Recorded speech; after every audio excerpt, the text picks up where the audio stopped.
We talk about hormonal imbalances so much on this channel, and nutrition is no stranger to being a part of the treatment for hormonal imbalances.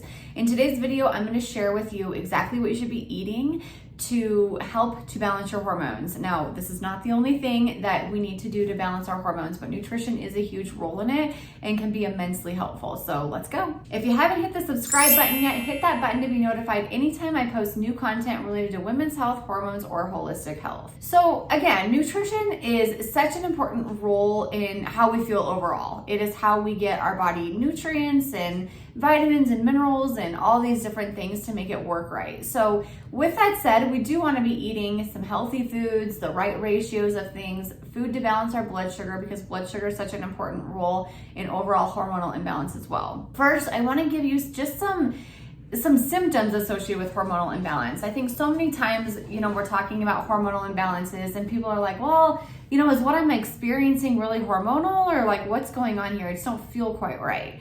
So some examples, and again, you guys, there are hundreds of hormones in our bodies. And so I kind of hesitate to even say hormonal imbalance because it depends on what hormones. There's lots of different types of hormonal imbalances and things we can feel in different ways we can feel it. So here's a few of like the big ones that I see on a consistent basis. So fatigue, whether that is feeling tired all day, whether that is feeling an afternoon energy crash, feeling groggy when you wake up, some sort of consistent fatigue that you're feeling that's not maybe associated with sleep. Now sleep, insomnia, can also be part of a hormonal imbalance. So maybe you are having a hard time falling asleep or waking up in the middle of the night, having a hard time going back to sleep. Those also can be related to hormones. Maybe your periods are a total mess. You're having PMS, spotting, breast tenderness, bloating, migraines, heavy periods, crampy, clotty periods, fibroids, cysts, polyps. All of those things are related to hormonal imbalances. PCOS, irregular cycles, hypothalamic amenorrhea. Those things are all related to hormonal imbalances, and we can definitely work on healing those too. Things like blood sugar issues, thyroid issues, those are also related to hormonal imbalances. Hot flashes, night sweats, vaginal dryness. The list really does go on and on and on. So if you're feeling like you're just not feeling right, you're just not feeling quite yourself, there's a good chance it could be due to hormonal related things, whether that is the adrenal hormones, the ovarian hormones, thyroid hormones, blood sugar hormones. There's lots of different types of hormones in our body and lots of different organs that produce them in glands and things like that. With that said, the nutrition for overall hormonal balance is virtually the same. So that's the good news. Now, of course, there's some nuanced conversations of like bio-individuality and things like that, certain foods and micronutrients that could be really helpful for you or not. But in general, I'm going to give you just the basic overview today of what I tell my patients to eat to give them the best chance at helping balance our hormones through the nutrition aspect. First, we talk about macronutrients. So macro meaning big are protein, fat, carbohydrates. These are all important for their own variation. Now, of course, we want the right variation of them. So I talk about this all the time. I've talked about this a lot in the previous weeks on this channel, but protein needs to be the star of the show. Protein does so many things for blood sugar balance, the raw material of our neurotransmitters. It is the building block of every cell in our body. We need protein. So please, please, please, if there's anything you take from this channel or this video today, it is make sure there is a source of protein on your plate at every single meal and snack. It will help you immensely, especially if you're dealing with energy and insomnia type of issues. The second thing is healthy fats. Our hormones are produced from healthy fats, so we need to make sure that we're including something like 1 to 2 tablespoons is a good kind of rule of thumb for that at each meal. So it can look like things like nuts and seeds, nut butters, avocado oil, coconut oil, olive oil, chia seeds, flax seeds, fatty fish, meats or animal proteins, eggs. Any of that stuff is great. Just try to get about 1 to 2 tablespoons of some healthy fat to really, beef up your hormones a little bit, and that can be really helpful. And then the third is carbohydrates. And carbohydrates tends to be one of the most controversial macronutrients. Some people say avoid carbs at all costs. Other people are like, eat all the carbs.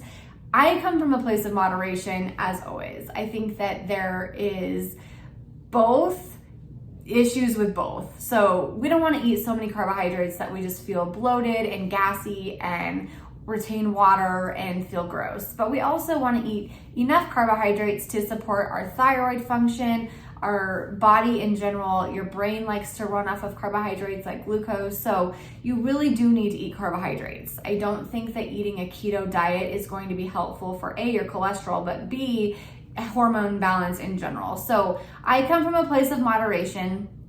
I think that in general, fiber is the biggest part of this. So we really want to make sure that we are including about 25 to 30 grams of fiber per day. 10-ish grams per meal is good.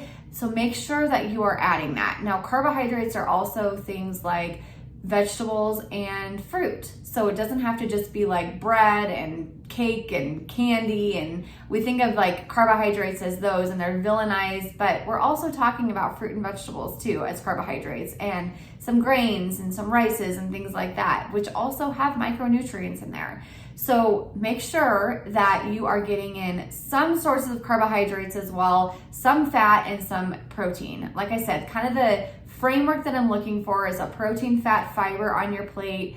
30-ish grams of protein is good per meal, 1 to 2 tablespoons of fat, and like I said, 10 grams of fiber per meal is a good kind of rule of thumb. The second part of nutrition is your micronutrients. So micronutrients are vitamins and minerals that come from our food. So remember that this is how we get these things. We can't make our own minerals. We have to get it through our food. So things like fruits and vegetables, lean proteins, some grains, they all contain different types of micronutrients, whether we're looking at antioxidants, amino acids, vitamins, minerals. We need to include a wide variety of foods to make sure that we're getting in those different things. If you follow the framework that I mentioned before with the protein, fat, and fiber, you should be getting a good amount of these micronutrients in.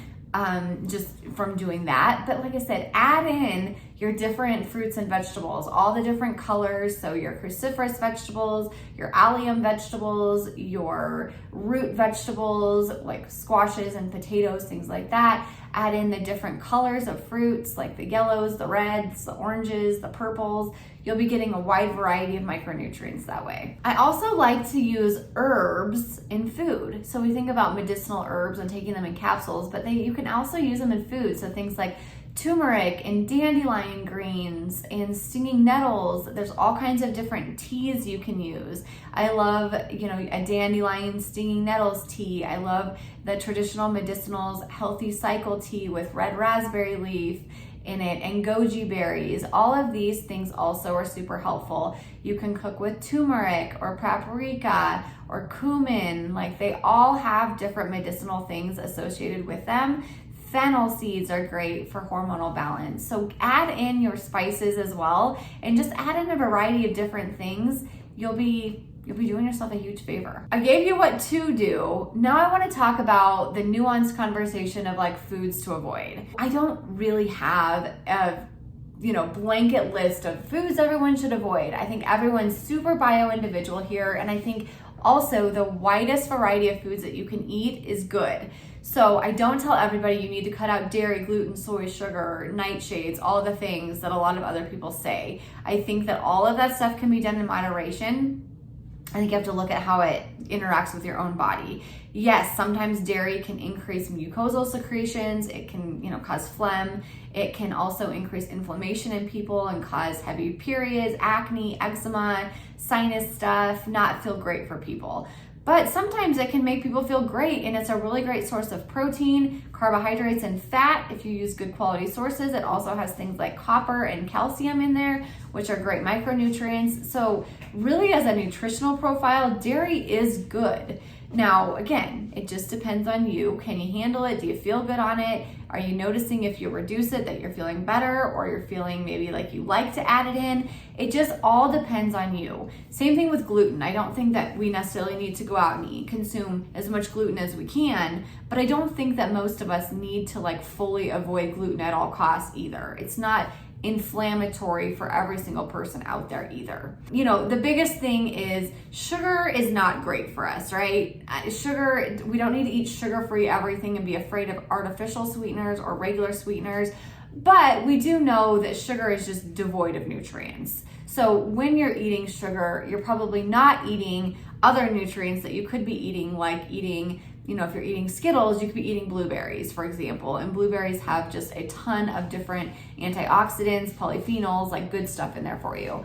So instead of focusing on what you shouldn't be eating and saying like, no sugar, no wheat, no gluten, no grains, no dairy, no soy, all of that stuff, start thinking about what you need to add into your diet. Come at it from more of a place of abundance, of like, these foods are great for me, there's so many things to add into my diet, versus a place of scarcity and deprivation where you're just taking everything out. That never is a great mindset, always a little bit more, even just psychologically detrimental. So my advice to you is look at the stuff that I already mentioned and think about the different things that you want to get into your day.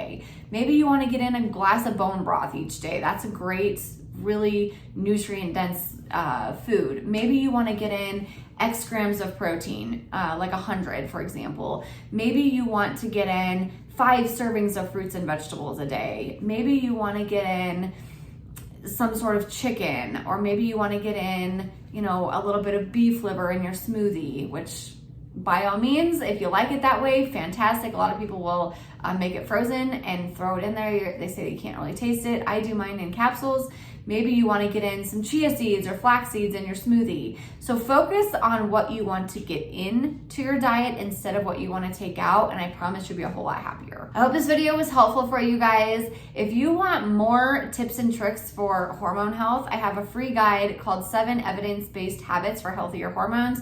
You can download that. It's an immediate download. It gives you lots of great other food for thought. You can download that at alliedamron.com/habits and have it right now. Hope this was helpful. If you have friends and family that could benefit from this information, please share it with them. And if you haven't subscribed yet, hit that subscribe button to be notified anytime I post new content. I'll see you guys in the next one.